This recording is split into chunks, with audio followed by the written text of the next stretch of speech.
Hey, Allison Verhalen here, coming at you live for today's Marketing Monday. So today I want to talk to you about how marketing supports sales because I've been seeing things online and in the world lately about marketing and sales like they're going at each other's throats and they're mortal enemies. And I just don't understand that because I am a solopreneur. So I obviously work in marketing, but I also do my own sales and I do my own marketing. So I'm biased because obviously I'm not fighting myself on those two things. I see very clearly how my marketing makes the sales process so much easier. You guys, I am not great at sales conversations, to be perfectly honest. And I've had training and I still have a hard time implementing the training that I've gotten because of internal reasons. We don't have to get into that. But not to say that it doesn't matter, but having really great content makes it so much easier to make those sales because I get prospects coming to me who are basically ready to buy as soon as they know what they need. They know why they need it because they've read all my content about it. We just have to have that conversation, maybe a little bit about like the details of it and what they can expect, how long it's going to take, the price, all that good stuff. And then we can get right into talking about contracts. I had this I have a bunch of stories like this actually, where people have come to me kind of out of the blue. I think my favorite, when I realized that my content was really supporting the sales process, was when I had someone call me. I had given a presentation at her workshop. She had signed up for my newsletter, was following my newsletter for a while, and I always provide a link to my latest blog post in my newsletter.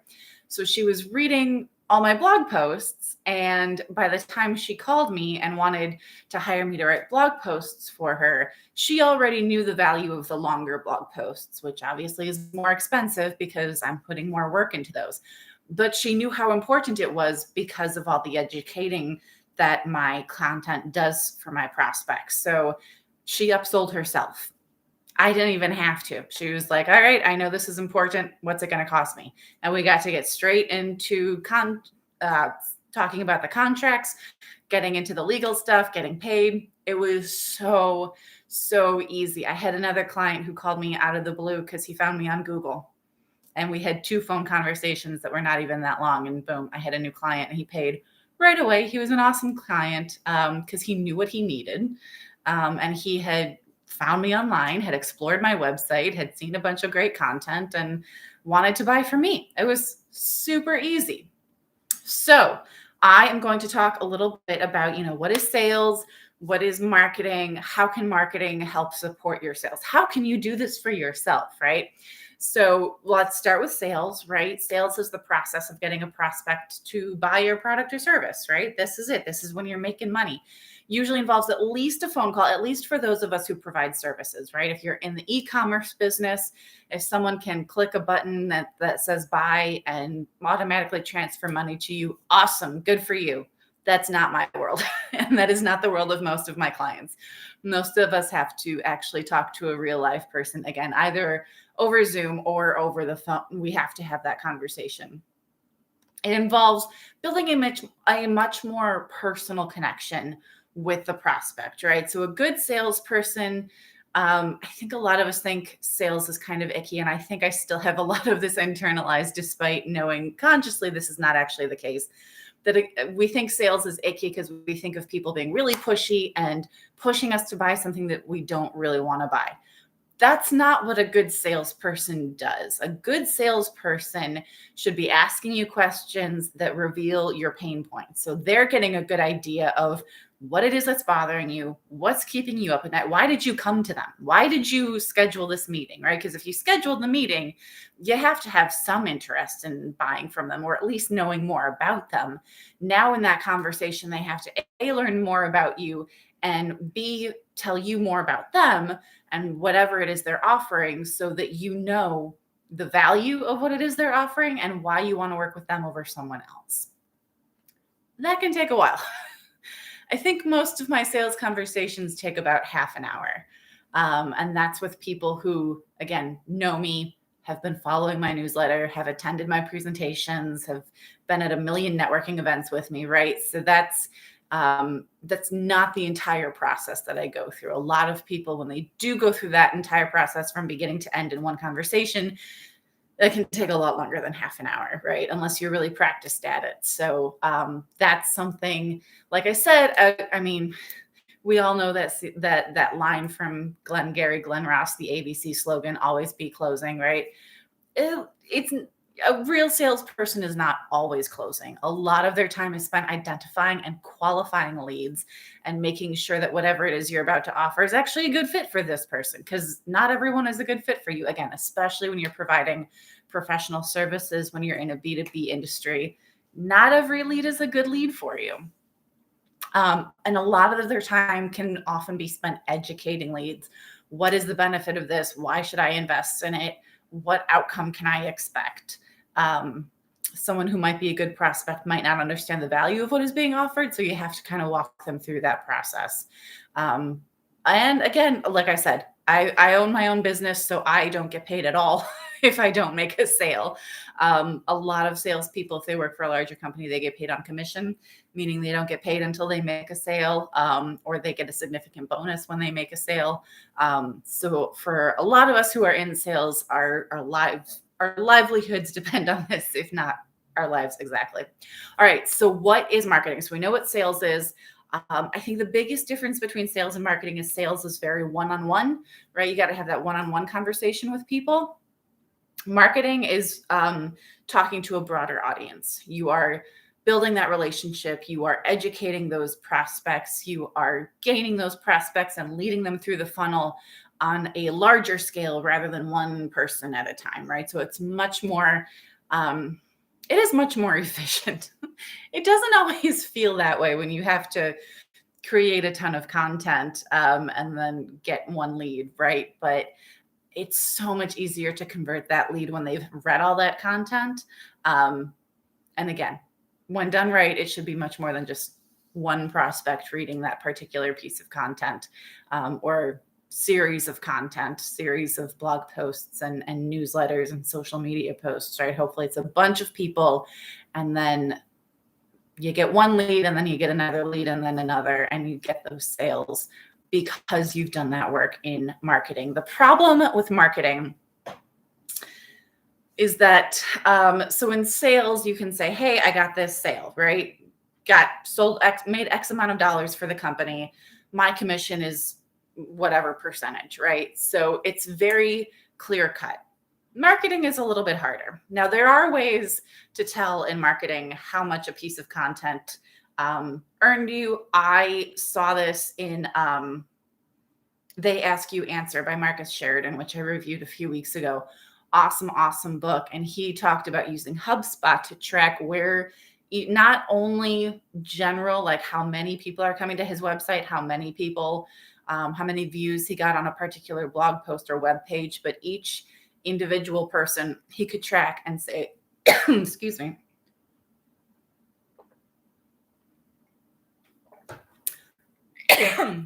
He could say this person found me on, excuse me. He could say they found this particular blog post, right? And then they went here and here and here, and then they become a customer. If enough people do that, and it's not always going to be the same path. Some people are going to read a different series of articles and blog posts, right? But if you get a bunch of people who start on one blog post and go through and explore some other pieces of content on your website and then become a client, you can take the sales of all of them and lead it back to that piece, that one blog post that you wrote, and say this blog post generated, X number of in this guy's case, it was millions of dollars that he would get from a single blog post. I don't know if it's really fair to do that. Just because, yes, you are getting people initially onto your website through that article, which is great, super important.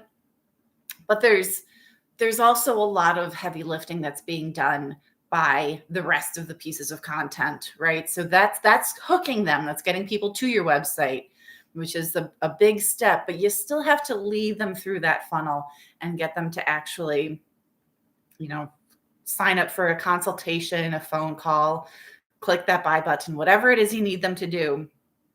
They're going to go through a bunch of other pieces of content before they do that. And those pieces of content are pulling their weight, right? They're not just sitting there doing nothing. They are, again, educating them, positioning you as a thought leader in your industry, convincing them that you are the one they want to work with. And he consistently, Marcus Sheridan consistently said this throughout the book, that people who work in sales with a marketing and at a company that has a good marketing strategy, they consistently found people coming to them saying, the salesperson would say something like, I have to be honest, our competitor will probably give you better prices.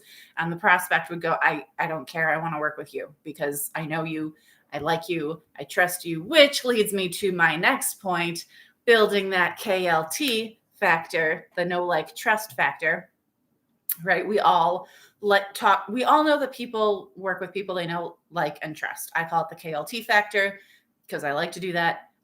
So that is something that is super, salespeople know it, marketing people know that, certainly small business owners know that, right? We all know this.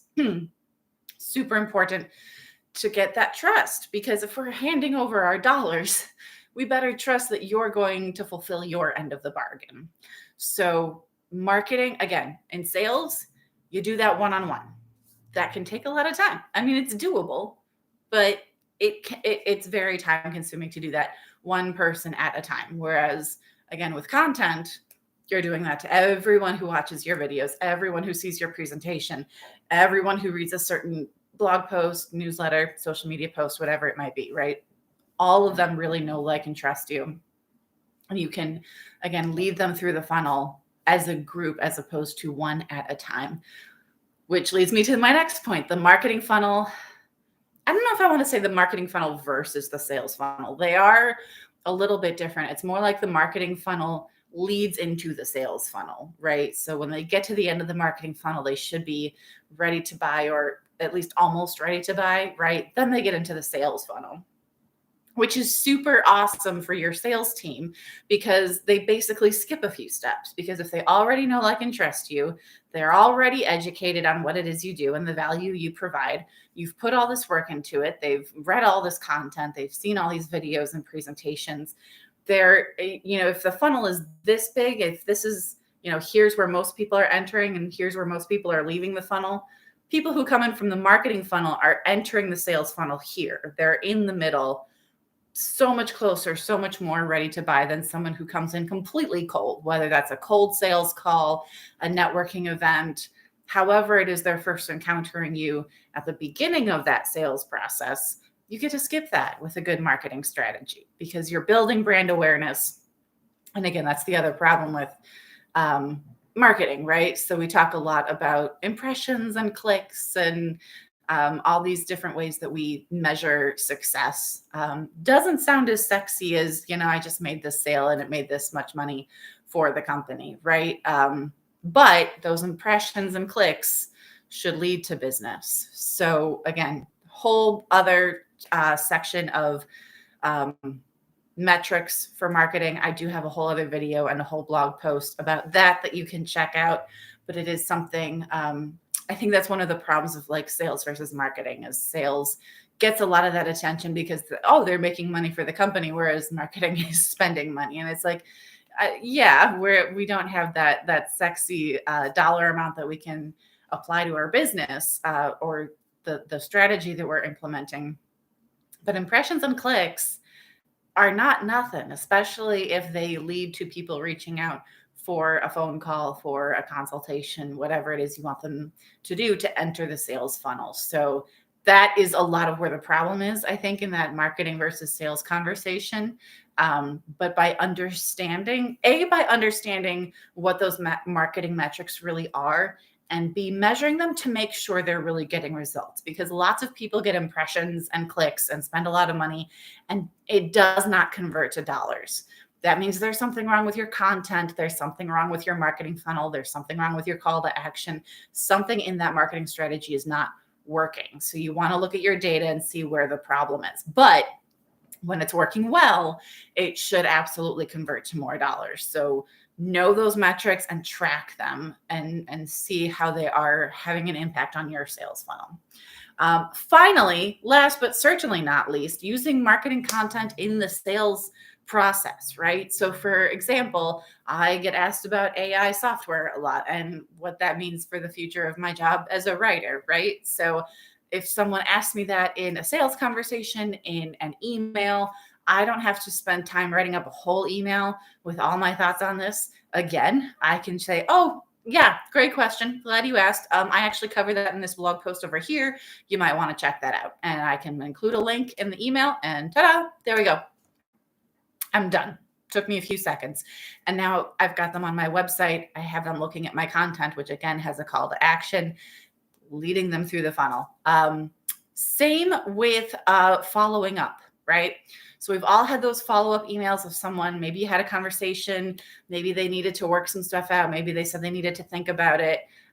Maybe they don't have anything for you right now, or they don't have a need for your product or service right now, but they might later. So you follow up just to stay top of mind, keep up, see what's going on with them. And when you do, you can send that email that says, hey, we talked a few weeks, months ago about XYZ.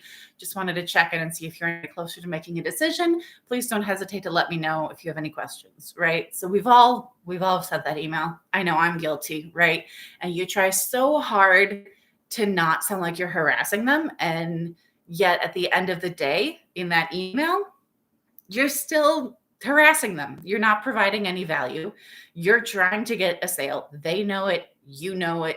It's a gentle harassment. It's a nice harassment. It's still kind of harassing them.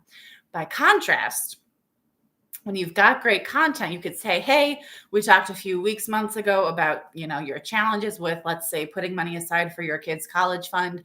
Here's an article we wrote about your different options, including the pros and cons that come with each one. If you have any questions, I'm always happy to hop on a phone call to answer them for you. And you provide a link to that article, boom. Now you're not harassing them. You are providing value. You are demonstrating, that you remember what their specific problem is. You are interested in helping them with that problem with or without you. And you are positioning yourself as an authority because you have all of this information. Oh, look, it's right here on my website. Just go over here to check it out. Again, makes following up so much easier and so much more effective. And it's going to help you build that KLT factor, right? Because people are actually going to read that. And instead of being like, oh, I have to respond to them, I feel obligated to do this. Oh, I don't want to do this, right? Because I've been there too. I've been there where I get that message and I don't want to respond because I'm either not going to hire them or I'm not ready right now. And I don't want to lead them on, but I also don't want to let them down, right? I don't want to disappoint them. So it can be, it can make the other person uncomfortable. And if they're uncomfortable, they're not going to want to buy from you. So provide value. Provide that link to your article that solves their specific problem. Hopefully you identified in the sales conversation what their specific problem is, so you can go ahead and do that. But again, still super quick and easy, right? You're providing a ton of value, not taking a whole lot of time doing it because your marketing department already created the article for you. You just need to get the link in there. Easy peasy. So that's it. That is everything that I have for you today about how marketing can support sales and make the job of sales so much easier. And I am going to put in another plug for that book, They Ask You Answer by Marcus Sheridan. Such a good book. It's all about content marketing and everything that I do. And he talks a lot about how it helps the sales process. So that was also a big inspiration for this video and this week's blog post. So that is it. So if you have any questions, you know where to find me. Otherwise, have a great week and happy blogging, everyone.